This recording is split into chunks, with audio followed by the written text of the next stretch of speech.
Herkese merhaba arkadaşlar, kanalıma hoş geldiniz. Yepyeni bir video ile karşınızdayım. Türkiye'nin güzel oyuncusu Ebru Şahin ve eşi Cedi Osman'dan yepyeni görüntüler geldi.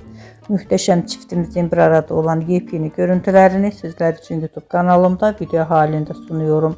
Umarım beğenirsiniz. Arkadaşlar, videomu beğendiyseniz kanalımı izlemeyi ve bildirim butonuna basmayı unutmayın. Şimdilik benden bu kadar olsun. Yeni videomuzda görüşmek üzere. Hoşça kalın.